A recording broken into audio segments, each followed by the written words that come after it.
In January 2026, drones flying over Lake Powell captured something no one in charge ever planned to see.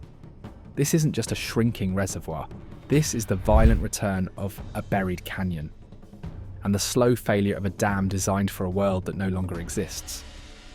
For years, we tracked the crisis by a white stain on the rock, the bathtub ring, but that symbol is now obsolete. What the footage reveals instead is a countdown, a system running out of margin, a dam approaching the limits of its own plumbing, and a river that is no longer obeying the rules written for it a century ago. The physics of a system running out of time. Before we talk about elevations, inflows, or hydrology, understand this. Lake Powell is approaching a point where it may still hold water, but lose the ability to move it safely.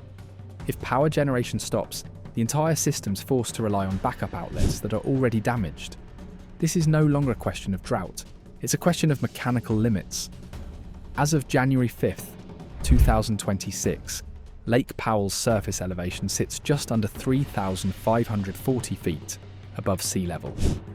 This single number now determines whether the dam generates power, whether water can be released safely, and whether managers have any options left at all. And that number is falling. For the engineers monitoring these gauges every day, this isn't abstract. Every foot of elevation lost removes another operational option. The margin for improvisation is gone. This specific elevation is more than 160 feet below full pool, meaning the reservoir is holding just over 26% of its total capacity. But the terrifying part isn't the low level. It's the speed of the decline during what should be a stable season. And here's what makes this moment so dangerous. This decline is happening in winter.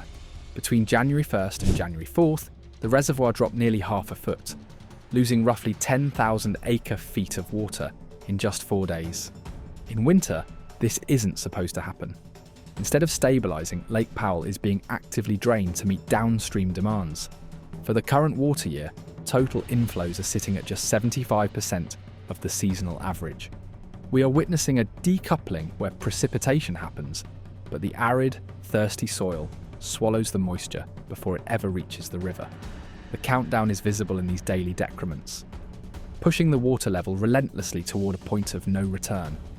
The management strategy has become a dangerous game of hydraulic Russian roulette. Lake Powell is effectively being sacrificed to save Lake Mead. The data shows a stark imbalance, with Powell drained to 26% capacity just to keep Mead sitting at 33%. This isn't an accident. It is a deliberate choice to keep the lights on at Hoover Dam and the water flowing to Los Angeles, even if it means breaking the spine of the upper basin. The silent killer, destroying the dam from inside. While everyone stares at the waterline, the real danger is hiding deep within the concrete structure of the dam itself. The countdown is rapidly approaching the physical limits of the dam's plumbing. A crisis of 1950s engineering meeting 2026 reality. If the lake drops much further, the turbines don't just produce less power, they shut down entirely. And when that happens, the only remaining way to send water downstream is through a set of emergency outlets that were never designed to carry the system on their own. The Glen Canyon Dam power plant relies on penstocks to spin its massive turbines, but physics dictates that the water level must remain significantly above these intakes. If the water drops below 3,490 feet, we hit the minimum power pool. At that point, massive whirlpools called vortices can form on the surface, sucking air into the turbines.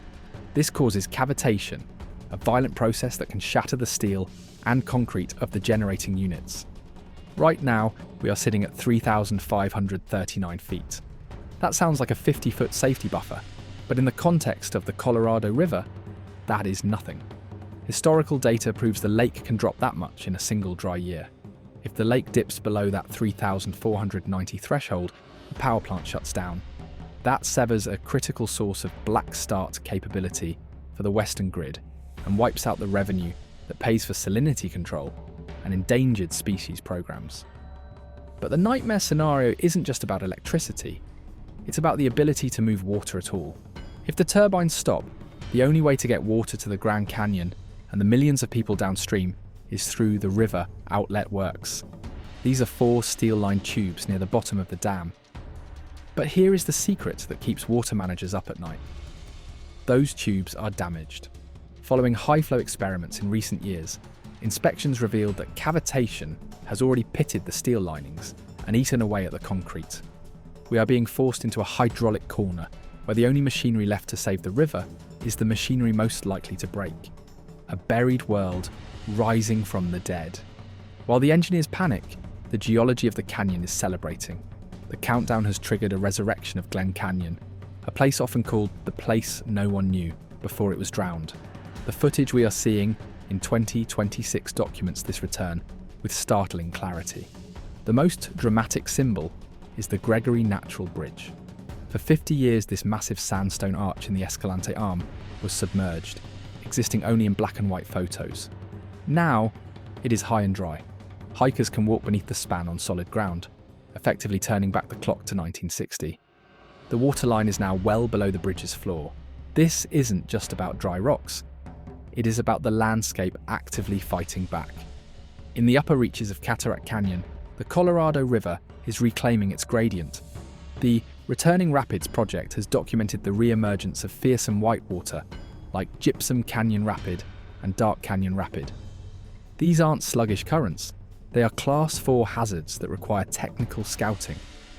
The river is scouring out decades of silt, effectively flushing the reservoir's footprint and proving that the lake was never a permanent feature of this geography.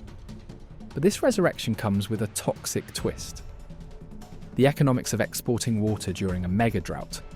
While cities are asked to conserve, a massive share of the river is quietly exported overseas. The Imperial Irrigation District alone uses more water than entire states, much of it to grow alfalfa and Sudan grass. In 2025, up to 95% of that Sudan grass was compressed and shipped to China, Japan and Saudi Arabia. The Colorado River is being exported as hay, while the reservoir that makes it possible collapses. A profound failure of justice compounds this economic absurdity. In December 2024, the countdown hit zero for the Navajo Nation when the Northeastern Arizona Indian Water Rights Settlement Act collapsed in Congress. This deal would have provided billions for water infrastructure to a population where 30% of people still lack running water. Its failure leaves the tribes with paper water but no wet water. Now, tribal leaders are signalling they may assert their winter's rights in court, senior rights that date back to the establishment of the reservations. A legal victory here could violently reshuffle the priority system of the river, bypassing the cities and states that have ignored these claims for a century. The inevitable collapse of the 1922 Compact. All of these physical and economic countdowns are synchronized with a legislative one. And just as the physical system reaches its limits, the legal system does too. The 1922 Colorado River Compact, the law of the river, is based on broken math. We allocated 15 million acre-feet of water based on a wet period in the 1920s.